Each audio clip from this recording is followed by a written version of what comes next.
Lego, and just kind of what I think Coach Wilson said that it was even maybe about 7 practices in that he really kind of moved up to the front of the line and starting getting a lot of reps. I guess just kind of how has he maybe not just been able to command the offense, but the respect of his teammates and that sort of thing? Yeah, I think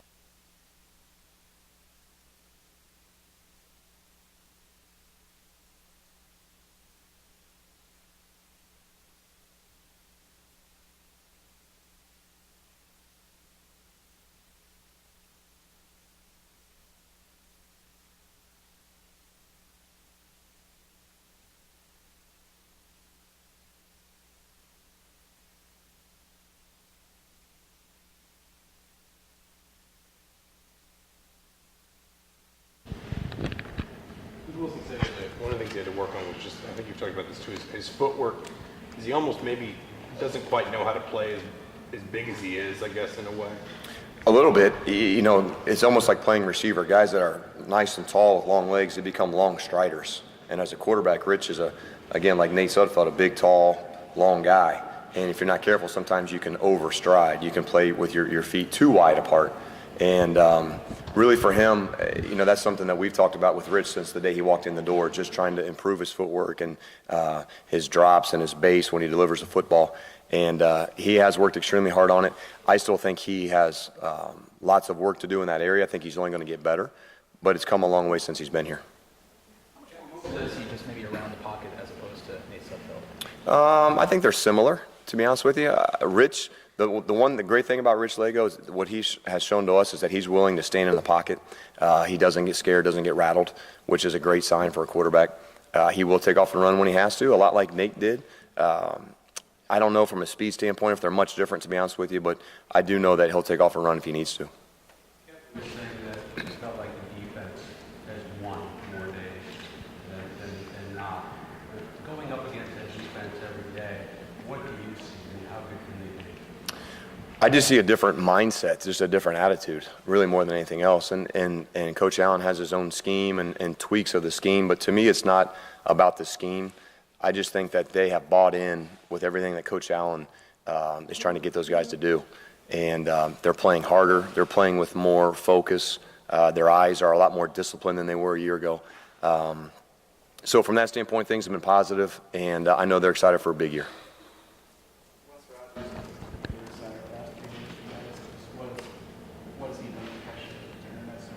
Wes Rogers? Yeah. You know, Wes has developed since the time that he's been here, and now it's his time, to be honest with you.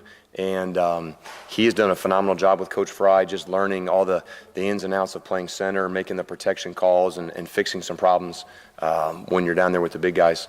And he has accepted that challenge and that role. He's worked hard at it. And I know this last year, I know it's an important year for him. And like I say, he's been a phenomenal leader of those guys up front. And really, if you look at our O-line in general, we have some guys that have played some football. We have some depth. There's a good group of seniors in there. And we certainly expect him to carry the flag, much like the guys the last couple of years have done. Could be you guys are dealing with wet footballs Thursday. You know, has there been enough variance in the weather here to make you feel comfortable that Richard throws a wet football? You know, I actually do. And I tell you, as a wide receiver coach, one of the things that you put on your list every year during preseason is let's make sure we get some wet ball drills. And lots of times that means carrying out a bucket of water, dumping the ball in the bucket, and then throwing the ball to your receivers to make sure they catch it. But we've actually had 2 or 3, 4 practices where we went out purposely and played in the rain to make those guys feel it and learn how to deal with it. So I do feel as comfortable, I guess, as I've ever been going into a first game that we've at least had those experiences. Now, that doesn't mean it's going to be perfect, but we've at least have felt it and dealt with it and had to manage it in a practice situation. Clyde Newton, his conversion to running back, how has that gone and what makes that possible? Well, he played it in high school, so there's a little bit of background and familiarity with him in playing running back. And really, his style of play allows him to be a physical downhill runner. The transition from linebacker, in which you need guys to be downhill players and play physical, really translate to his game as a running back. I think he's a short yardage guy. He's a downhill runner. He's a physical blocker. So I just think that experience from high school just his overall game in general.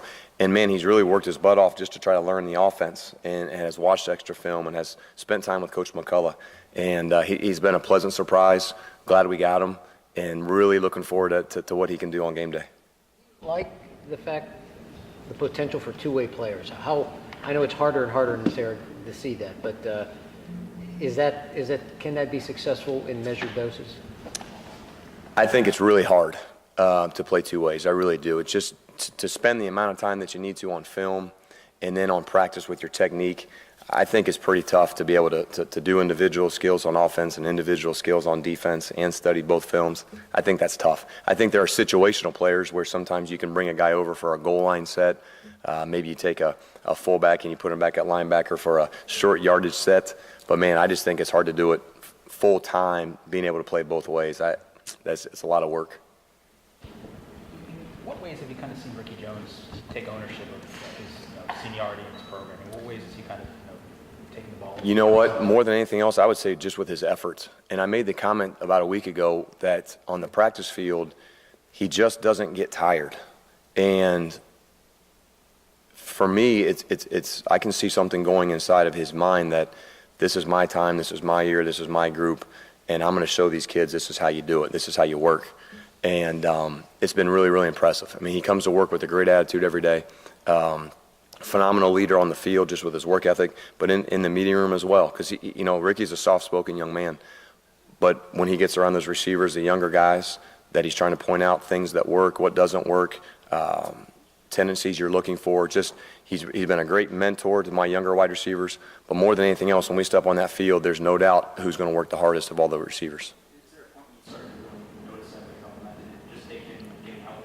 A little bit of that. I just think guys are different when they realize my clock's running out. I have 3-4 months of football left and then I'm done. And I just have noticed that switch flip in his head. Not that he was ever bad before. I just think it's stood out more and been even better this year.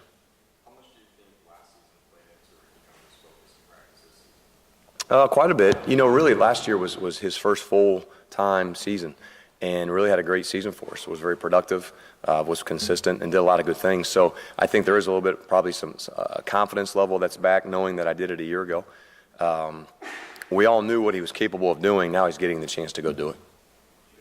It's kind of a loaded question, but did you ever think he'd get to this point? I mean, you guys talked about him playing early, and he did, and then he had the ankle injury, and that just kind of kept seeming to flare up on him for a couple of years.